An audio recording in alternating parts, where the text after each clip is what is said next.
राजनीति में सनसनी पैदा करना और उल्टे सीधे बातें कहना जो तथ्य पर आधारित नहीं है, उन बातों का जिक्र करना, ये मुकेश अग्निहोत्री की आदत है आज से नहीं, वर्षों से।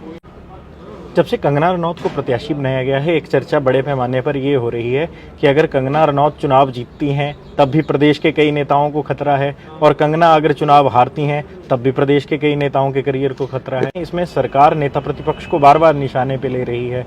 पहले तो जो यहाँ के प्रत्याशी हैं वही आपके गृह विधानसभा क्षेत्र में जाकर कह रहे थे कि इस बार स्वराज में ऐसा डंट डालेंगे कि जयराम याद करेंगे।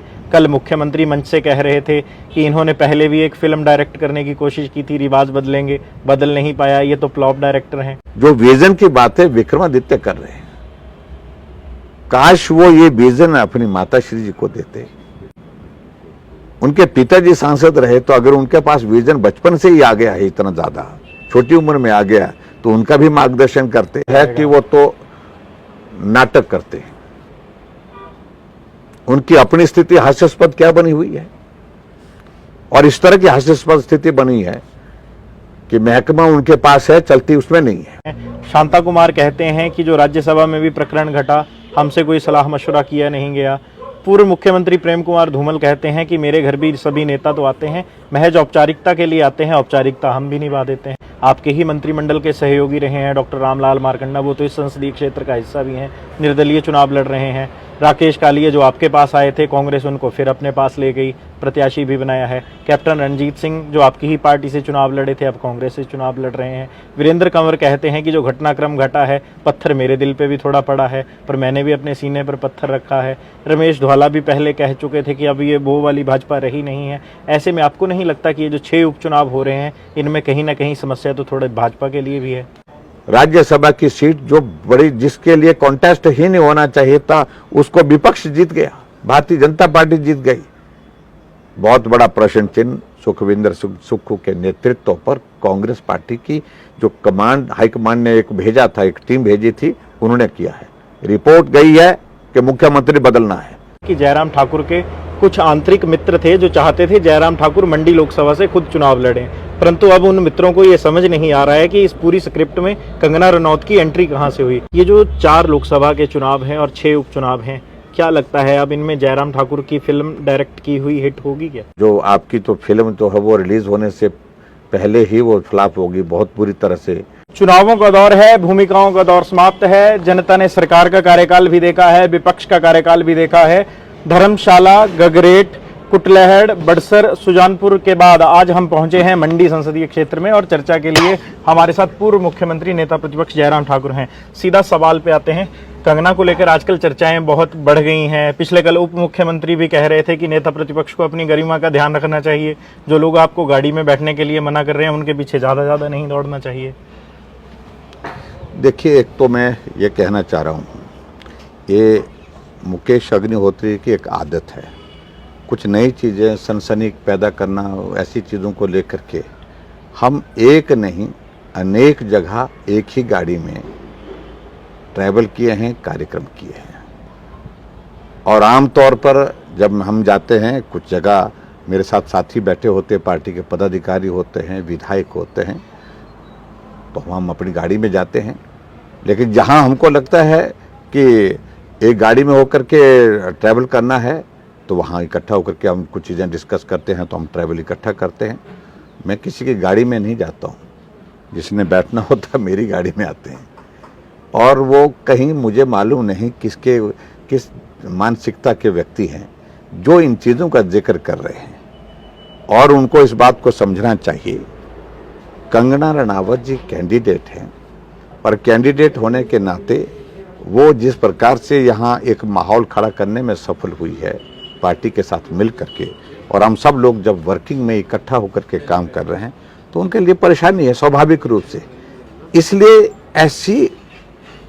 ऐसी ओछी बातें, निम्न स्तर की बातें, ये कैंपेन के इस सारी चीज को ले, अरे मुद्दे पर बात करो। जिस मुद्दे को लेकर के आपको चुनाव में आपका विजन क्या है, ये गाड़ी में कौन बैठा, गाड़ी में कौन नहीं बैठा, इसका कोई मतलब है? कोई मतलब नहीं है। मैं इतना ही कहना चाह रहा हूं कि हमेशा राजनीति में सनसनी पैदा करना और उल्टे सीधे बातें कहना जो तथ्य पर आधारित नहीं है उन बातों का जिक्र करना, ये मुकेश अग्निहोत्री की आदत है आज से नहीं वर्षों से। और इसलिए मैं उनकी बातों को ना गंभीरता से लेता हूं और ना ही गंभीरता से लेने की आवश्यकता है। मेरी पार्टी का कैंडिडेट, और उसके बाद हम अपनी योजना अपने तरीके से बनाएंगे। किस प्रकार से हमने काम करना हम कर रहे हैं। जब से कंगना रनौत को प्रत्याशी बनाया गया है, एक चर्चा बड़े पैमाने पर ये हो रही है कि अगर कंगना रनौत चुनाव जीतती हैं तब भी प्रदेश के कई नेताओं को खतरा है, और कंगना अगर चुनाव हारती हैं तब भी प्रदेश के कई नेताओं के करियर को खतरा है। देखो, इन सारी चीज़ों को कुछ लेना देना नहीं है। और व्यक्ति अपने राजनीतिक क्षेत्र में आने के बाद अपने लिए भूमिका तलाश करता है। स्वाभाविक रूप से कंगना जी आई हैं तो उनके लिए सांसद बन करके आगे क्या करना है, किस प्रकार से, पहली प्राथमिकता तो यह है कि वो चुनाव जीतने के लिए पूरा मेहनत कर रही है, पूरा परिश्रम कर रही है। पार्टी उनको मजबूती के साथ उनके साथ खड़ी है। और दूसरी बात मैं ये भी कहना चाह रहा हूँ कि कंगना जी सांसद बनने के बाद उनकी भूमिका बड़ी स्पष्ट है, एक सांसद की भूमिका निभाएंगी। पार्टी में अगर कोई आने वाले समय में उनके बारे में विचार कोई और होता है, कोई और दायित्व देना, तो वो विषय हमारी पार्टी का, वो किसी और की चिंता का विषय नहीं होना चाहिए। और लेकिन मैं इतना जरूर कहना चाहता हूँ, एक पार्टी के टीम के नाते वी आर वर्किंग टुगेदर। हम चीज़ों को प्लान करते हैं, एग्जीक्यूट करते हैं, और ऐसे में किसी को कोई दखल देने की उसमें आवश्यकता नहीं, कोई सुझाव देने की आवश्यकता नहीं। आप अपनी पार्टी चलाइए। कांग्रेस के नेताओं को हम कहते हैं, हम अपनी पार्टी चला रहे हैं, बखूबी चला रहे हैं। इस चुनावी शोर की अगर हम बात करें, इसमें सरकार नेता प्रतिपक्ष को बार बार निशाने पे ले रही है। पहले तो जो यहाँ के प्रत्याशी हैं वही आपके गृह विधानसभा क्षेत्र में जाकर कह रहे थे कि इस बार स्वराज में ऐसा डंट डालेंगे कि जयराम याद करेंगे। कल मुख्यमंत्री मंच से कह रहे थे कि इन्होंने पहले भी एक फिल्म डायरेक्ट करने की कोशिश की थी, रिवाज बदलेंगे, बदल नहीं पाया, ये तो फ्लॉप डायरेक्टर हैं। देखिए, ये चुनाव देश के लिए है, देश का चुनाव है, देश का प्रधानमंत्री बनना है, देश की सरकार बननी है। और हमारा फोकस है कि नरेंद्र मोदी जी ने जो 10 वर्ष बतौर प्रधानमंत्री जो देश के लिए काम किया है, और उसमें हिमाचल प्रदेश के लिए जो उनका योगदान रहा है, हम उन तमाम मुद्दों पर बात कर रहे हैं। उसका जवाब तो उनसे दिए बनता नहीं है, उसकी चर्चा करने के लिए इनके पास गुंजाइश नहीं है। और इसलिए ये नीचे के मुद्दों पर, ऐसे मुद्दे जो मुद्दे है ही नहीं, लोगों को क्या लेना देना है इन सारी चीज़ों को लेकर के, ये फिल्म की डायरेक्शन, ये सारी चीज़ों, लोगों के लिए तो ये है कि वीरभद्र सिंह जी के परिवार से, जिनके प्रति मेरा सम्मान भी वीरभद्र सिंह जी के व्यक्तिगत रूप से मैं कहूँगा, तो मैं पूछना चाहता हूँ कि 8 बार सांसद रहे वीरभद्र सिंह जी, 5 बार रहे, 3 बार प्रतिभा सिंह जी रही। जो विजन की बातें विक्रमादित्य कर रहे हैं, काश वो ये विजन अपनी माता श्री जी को देते। उनके पिताजी सांसद रहे, तो अगर उनके पास विजन बचपन से ही आ गया है, इतना ज्यादा छोटी उम्र में आ गया, तो उनका भी मार्गदर्शन करते, अच्छा रहता। ये हमारा मार्गदर्शन करने में क्यों तुले। 12 पुल मंडी के इस त्रासदी में बह गए हैं, जिसमें पैदल पुल हैं, जिसमें मोटरेबल पुल हैं। कहा कि 3 महीने में हम लगा देंगे, रिस्टोर कर देंगे। एक पुल नहीं लगा अभी तक, 7 महीने हो गए त्रासदी को। सड़कें जो बंद पड़ी हैं, अवरुद्ध पड़ी हैं, बारिश के कारण, उस त्रासदी के कारण रिस्टोर नहीं हो पाई हैं। सड़कों की हालत देखिए, जिस तरह की सड़कें हमने बनाई थी, आज खड्डों में जाकर के खुद भी अनुभव कर रहे हैं। उनके ही लोग कह रहे हैं। लोग गांव में जाने से पहले जो है उनको पूछ रहे हैं कि आप सड़क के रास्ते आए हैं, आपने सड़क की हालत देखी, आप पीडब्ल्यूडी मंत्री हैं, 15 महीने से योगदान क्या है, शून्य है। तो इसलिए विजन की बातें मेहरबानी करके ये बातें मत करो। आप क्या समझते हैं कि क्या यहाँ प्रदेश के लोग या मंडी के लोग बिल्कुल ऐसे हैं जो बिल्कुल कुछ समझते ही नहीं है। आप बताइए, सांसद आपकी माता जी मंडी की यूनिवर्सिटी को अपाहिज कर दिया, बंद करने के कगार पर, बंद करने के प्रस्ताव कई बार कैबिनेट में गए, कई बार गवर्नर साहब के पास गए, और सांसद प्रतिभा सिंह जी आप हिमाचल प्रदेश में मंत्रिमंडल में आपके सामने फैसले होते रहे, मंडी की यूनिवर्सिटी को तबाह कर दिया, जो बहुत बड़ा एक इंस्टीट्यूट है, जो एक मंडी एक पूरा एजुकेशनल हब बन सकता है। उस दृष्टि से मंडी में मेडिकल यूनिवर्सिटी खोली हमने, उसकी क्या हालत है मालूम है उनको, विक्रमादित्य को। उस यूनिवर्सिटी के लिए ज़मीन हमने तलाश करके रखी। हमने कहा आप काम शुरू करेंगे 15 महीने में। आपको मालूम भी है कि मंडी की जो मेडिकल यूनिवर्सिटी उसका क्या हुआ, आपको मालूम है कि मंडी के एयरपोर्ट का क्या हुआ, जिसकी सारी फॉर्मेलिटीज हमने कंप्लीट करके रखी हुई है और लैंड एक्विजिशन की प्रोसेस शुरू होनी थी। और आपने अपनी माता जी को आप पूछते कि आप केंद्र में हैं, केंद्र में जाकर इस मुद्दों को लेकर के बात करिए। आप पीडब्ल्यूडी मंत्री हैं, मंडी का कॉलेज खंडहर कर दिया। 27 करोड़ रुपए की लागत से हमने वो बिल्डिंग खड़ी करके रखी है और लगभग 25 करोड़ रुपए उस पर और पैसा लगना है, लेकिन अभी तक 15 महीने से 1 ईंट लगने नहीं दी, काम बंद करके रखा हुआ आपने। मंडी का शिवधाम का प्रोजेक्ट जो 250 करोड़ रुपए का प्रोजेक्ट है, 250 करोड़ में से 50 करोड़ रुपए हमने उस पर खर्च कर दिया और 50 करोड़ रुपए का टेंडर लगने के बाद बाकी 200 करोड़ रुपए रातों रात आपने यहां से शिमला से यहां से मंडी से शिफ्ट कर दिया दूसरे स्थानों पर। कोई जवाब है आपके पास? आप बहुत ज्यादा बातें मत करें। और मुख्यमंत्री को तो मंडी से इतना ज्यादा ये है कि दुर्भावना उनके मन में भरी पड़ी है, क्योंकि यहां से सीटें नहीं आई उनकी। मंडी के लोगों की भावनाओं का अपमान करके मंडी को जीतना चाह रहे हो आप, और मंडी के खिलाफ आप तो यहां पर बातें करके मंडी को जीतने की बातें कर रहे हैं। वो दौर निकल गया है, उनको इस बात को समझना चाहिए। और इस बार जो है मंडी अपने स्वाभिमान के लिए खड़ी होगी और स्वाभिमान के साथ जवाब मांग रही है।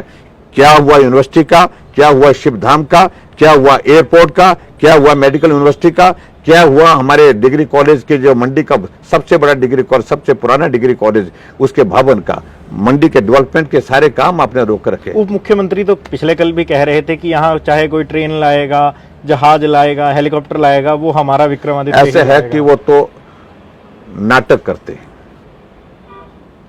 उनकी अपनी स्थिति हास्यास्पद क्या बनी हुई है, और इस तरह की हास्यास्पद स्थिति बनी है कि महकमा उनके पास है, चलती उसमें नहीं है, सुनी नहीं जाती, मानी नहीं जाती।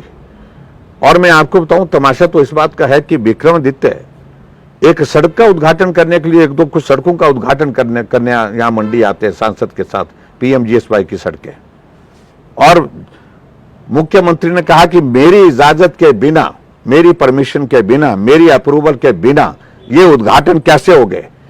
एक्शन की एक्सप्लेनेशन हुई है, एक्शन की एक्सप्लेनेशन हुई है। और एक्सप्लेनेशन किसने की? ENC ने एक्शन को लिखा है, एक्शन PWD थलौट को चिट्ठी लिखी है, और एक्शन PWD थलौट को चिट्ठी लिखने के बाद उसकी एक्सप्लेनेशन की, और विक्रमादित्य ने ENC की एक्सप्लेनेशन की है कि आपने चिट्ठी कैसे लिखी। महकमा चलता कहां है? आप महकमा आपके पास है, दिया हुआ है, लेकिन ना चलती है, ना सुनी जाती है, ना मानी जाती है। ये तो परिस्थिति है आपकी। और ये विजन की बातें मेहरबानी करके जयराम के सामने मत करो, मंडी वालों के सामने मत करो, ये हकीकत है। पिछले दिनों हम पालमपुर गए थे, उसके बाद हम समीरपुर भी गए थे। आपकी पार्टी के 2 वरिष्ठ नेता हैं, दोनों पूर्व मुख्यमंत्री हैं। शांता कुमार कहते हैं कि जो राज्यसभा में भी प्रकरण घटा, हमसे कोई सलाह मशवरा किया नहीं गया। पूर्व मुख्यमंत्री प्रेम कुमार धूमल कहते हैं कि मेरे घर भी सभी नेता तो आते हैं, महज औपचारिकता के लिए आते हैं, औपचारिकता हम भी निभा देते हैं। भारतीय जनता पार्टी अपने वरिष्ठ नेताओं की सलाह क्यों नहीं ले पा रही है? देखिए, मैं इस बात को लेकर के इतना ही कहूँगा, पार्टी के वरिष्ठ नेताओं के प्रति हमारा पूरा सम्मान है, चाहे वो कोई भी है। शांता कुमार जी हैं, धूमल जी हैं, उनका बहुत बड़ा योगदान है पार्टी में। और पार्टी के नेतृत्व में जहाँ जिन नेताओं ने जो चर्चाएं, उनके साथ जो वाजिब लगता है कि इन विषयों पर चर्चा होनी चाहिए, उन विषयों पर चर्चा होती है। और मैं सिर्फ इतना ही कहना चाह रहा हूं कि उनके प्रति सम्मान है, आवश्यक विषयों पर चर्चा जरूर होती है, और आने वाले समय में भी इन बातों का जब ध्यान रखने की बात है, जो उस बात को लेकर के निश्चित रूप से उनके योगदान को ध्यान में रखते हुए हमको उनका सम्मान करना है, ये हमारा दायित्व भी बनता है। जब विधानसभा के आम चुनाव थे, 13 बागी खड़े हो गए थे, जिसके कारण आप मिशन रिपीट कर नहीं पाए थे। इस बार की स्थिति भी कुछ ज़्यादा बदली नहीं है। आपके ही मंत्रिमंडल के सहयोगी रहे हैं डॉक्टर रामलाल मारकंडा, वो तो इस संसदीय क्षेत्र का हिस्सा भी हैं, निर्दलीय चुनाव लड़ रहे हैं। राकेश कालिया जो आपके पास आए थे, कांग्रेस उनको फिर अपने पास ले गई, प्रत्याशी भी बनाया है। कैप्टन रणजीत सिंह जो आपकी ही पार्टी से चुनाव लड़े थे, अब कांग्रेस से चुनाव लड़ रहे हैं। वीरेंद्र कंवर कहते हैं कि जो घटनाक्रम घटा है, पत्थर मेरे दिल पे भी थोड़ा पड़ा है, पर मैंने भी अपने सीने पर पत्थर रखा है। रमेश धवाला भी पहले कह चुके थे कि अब ये वो वाली भाजपा रही नहीं है। ऐसे में आपको नहीं लगता कि ये जो 6 उपचुनाव हो रहे हैं, इनमें कहीं ना कहीं समस्या तो थोड़े भाजपा के लिए भी है? देखिए, स्वाभाविक रूप से कई बार ऐसी राजनीतिक परिस्थितियां बन जाती है, पॉलिटिकल डेवलपमेंट्स ऐसी हो जाती है जहां कुछ निर्णय लेने पड़ते हैं, और वो निर्णय कई बार पार्टी के जो मूल विषयों से हट करके भी हो जाते हैं, मूल भावनाओं से, जो पार्टी की उन भावनाओं के अनुरूप कई बार नहीं भी हो पाते हैं। ऐसे भी परिस्थिति है, और ऐसा हमको मान के चलना चाहिए। ये परिस्थिति सभी पार्टी में आती है। अभी जो हिमाचल प्रदेश में जो घटनाक्रम घटित हुआ, जिन 9 विधायकों में से 6 कांग्रेस के विधायक, जिनकी सदस्यता भारतीय जनता पार्टी को राज्यसभा के समर्थन के कारण उनकी सदस्यता चले गई विधानसभा की, तो स्वाभाविक रूप से एथिक्स तो यही बोलते हैं कि जिन्होंने इतनी बड़ी अपनी एक कुर्बानी दी है, इतना बड़ा नुकसान जिनका हुआ है, ऐसे में उनके साथ खड़ा होना चाहिए। हम इस बात से सहमत है कि पार्टी का बहुत बड़ा नेतृत्व, जो एस्टैब्लिश्ड लीडरशिप हमारी उन क्षेत्रों में थी, उनकी भावनाएं आहत हुई हैं, लेकिन फिर भी उसके बावजूद उनके साथ बात हुई है, चर्चा हुई है, और चर्चा के बाद मुझे इस बात का संतोष है कि उनमें से अधिकांश लोग हमारे साथ काम में जुट गए हैं। ठीक है, 1-2 जगह ऐसी परिस्थिति हो सकती है जहां हमको कठिनाई भी आती है, आ भी रही है, लेकिन उसके बावजूद मुझे ज़्यादा नहीं लगती। सबके सब काम में लग गए हैं, और पार्टी में बहुत सारी संभावनाएं आने वाले समय के लिए रहती हैं, सरकार में रहती हैं, पार्टी में रहती हैं। चुनाव एकमात्र विषय नहीं है कि चुनाव लड़ना, चुनाव जीतना, चुनाव हारना, यही एक पार्टी के कार्यकर्ता के लिए। पार्टी में और भूमिकाएं हैं, जिन भूमिका को हम उन साथियों के साथ कैसे निभा सकते हैं, कैसे हम आने वाले समय में उनको दे सकते हैं, उस पर विचार निश्चित रूप से होना भी चाहिए, और करेंगे भी। सरकार दावा कर रही है सरकार सुरक्षित है, विपक्ष दावा कर रहा है सरकार अल्पमत की है। मंचों से ये भी बयान उठ रहे हैं कि नेता प्रतिपक्ष ये स्पष्ट नहीं कर पा रहे हैं कि सत्ता में आएंगे तो आएंगे कैसे, क्योंकि अगर हाउस की भी स्ट्रेंथ देखें तब भी अगर जीत भी जाते हैं तब भी 34-34 हो जाएंगे। हालांकि निर्दलीयों का तो इस्तीफा स्वीकार नहीं हुआ। शांता कुमार कहते हैं कि जब आपको जनता ने विपक्ष में बैठने का फैसला सुनाया है तो आपको विपक्ष में ही रहना चाहिए। देखिए, पहली बात तो यह है कि हम विपक्ष की भूमिका में बहुत बेहतर ढंग से काम कर रहे हैं, लेकिन हम एक सजग राजनीतिक दल के कार्यकर्ता हैं, और स्वाभाविक रूप से अगर गलती वहां होती है उस पर हम चुप बैठे रहेंगे, ये हमारी भूमिका नहीं है। मेरी भूमिका बड़ी साफ और स्पष्ट है। मैं विपक्ष का नेता हूं, और विपक्ष के नेता में जहां भी उनसे चूक होती है उस अवसर की तलाश में हम रहेंगे कि वहां हम उसका फायदा उठाएं। राजनीति यही बोलती है, ये मेरा धर्म, मतलब एक धर्म है जिस धर्म का मुझे निर्वहन करना है। जहां तक वो प्रश्न पूछ रहे हैं कि कैसे होगा, ये प्रश्न वो राज्यसभा के चुनाव से पहले भी पूछते थे कि कैसे होगा। जब परिणाम निकला, हम जीत गए, तो हमने कहा ऐसे होगा। और उनको इस बात को समझना चाहिए कि आज हमको उनको एक्सप्लेन करने के लिए नहीं हम जाएंगे कि हम ऐसे करेंगे वैसे करेंगे, वो हमारी स्ट्रेटजी का हिस्सा होगा, आने वाले समय में देखेंगे। लेकिन हकीकत है, क्या नैतिक अधिकार सुखविंदर सिंह सुक्खू को सत्ता में रहने का है? बहुमत होने के बावजूद राज्यसभा की सीट हार गए। नैतिकता ये कहती है उनको तुरंत प्रभाव से त्यागपत्र देना चाहिए था। राज्यसभा की सीट के बाद बजट पारित करने के लिए 15 विधायक सस्पेंड किए भारतीय जनता पार्टी, तब जाकर के बजट पारित कर पाए। नैतिकता ये बनती है कि त्यागपत्र देना चाहिए, लेकिन नहीं दिया। मैं कहता हूं, मैं उनकी जगह होता, मैं त्यागपत्र दे देता। ये एथिक्स की बातें मत करो। कहते हैं कि हम तो सत्ता के लिए नहीं आए, तो काहे को चिपके पड़े हैं? और मैं तो सामने खड़ा हूं सुक्खू जी, आपके सामने हूं, मैं तो विपक्ष का नेता हूं, लेकिन आपकी अगल बगल में ये कुछ लोग हैं, यही आपको पहले निपटाएंगे। मैं बता रहा हूं। सुखविंदर सिंह सुक्खू तो इस प्रकरण को लेकर भी आपके बारे में कह रहे हैं कि सत्ता का लालच तो आपको है, आपको कुर्सी का लालच आपका छूट नहीं रहा है। मैं बड़ा साहब कह रहा हूं, मुझे ना लालच पहले था। भगवान की कृपा से, पार्टी के आशीर्वाद से, नेतृत्व के आशीर्वाद से लोगों का प्यार मिला, लोगों का सहयोग मिला, बहुत कुछ मिला, जिसके लिए जीवन में कभी कल्पना नहीं की थी। और ऐसे में हम तो उस दौर में से जो है वो निकले हैं जहां इन चीज़ों के लिए अब हमारे लिए कोई बड़ा महत्व नहीं रहता है। मैं बड़ा साफ कहना चाह रहा हूं कि हमें जो जिस तरह की वो बातें कह रहे हैं कि ये फिल्म फ्लॉप हो गई, वो हो गई, आपकी फिल्म तो 14 महीने में फ्लॉप हो गई। ये कभी भी इस तरह का कोई नेता हिमाचल प्रदेश में रहा नहीं। प्रचंड बहुमत होने के बावजूद आपके 9 विधायक 14 महीने में आपको बाय बाय करके चले गए। आपके राज्यसभा की सीट जो बड़ी, जिसके लिए कॉन्टेस्ट ही नहीं होना चाहिए था, उसको विपक्ष जीत गया, भारतीय जनता पार्टी जीत गई। बहुत बड़ा प्रश्न चिन्ह सुखविंदर सुक्खू के नेतृत्व पर कांग्रेस पार्टी की जो कमांड, हाईकमांड ने एक भेजा था, एक टीम भेजी थी, उन्होंने किया है। रिपोर्ट गई है कि मुख्यमंत्री बदलना है। अभी लोकसभा का चुनाव है, सिर्फ लोकसभा का चुनाव का इंतजार कर रहे हैं और ये अगल बगल वाले इंतजार कर रहे हैं। और निश्चित रूप से लोकसभा का चुनाव होगा तो नेतृत्व परिवर्तन होकर के रहेगा। कांग्रेस पार्टी सत्ता से बाहर जाना एक विषय है, लेकिन सुक्खू जी आप तो रहेंगे ही नहीं जब ये आपके अगल बगल के लोग आपको जो दो वक्त की तलाश में लगे हैं, क्योंकि इन्होंने कहा था कि नेतृत्व परिवर्तन होना चाहिए, जो आपको भी अच्छी तरह से मालूम है और पूरे प्रदेश के लोगों को भी मालूम है। इस बात को उनको समझना चाहिए। राजनीति के गलियारों में आपके बारे में एक चर्चा हो रही है कि जयराम ठाकुर के कुछ आंतरिक मित्र थे जो चाहते थे जयराम ठाकुर मंडी लोकसभा से खुद चुनाव लड़ें, परंतु अब उन मित्रों को ये समझ नहीं आ रहा है कि इस पूरी स्क्रिप्ट में कंगना रनौत की एंट्री कहां से हुई। कुछ बताएंगे? देखिए, इन सारी जो पार्टी के हमारे निर्णय होते हैं, पार्टी के निर्णय के बारे में कुछ कहने की आवश्यकता नहीं है।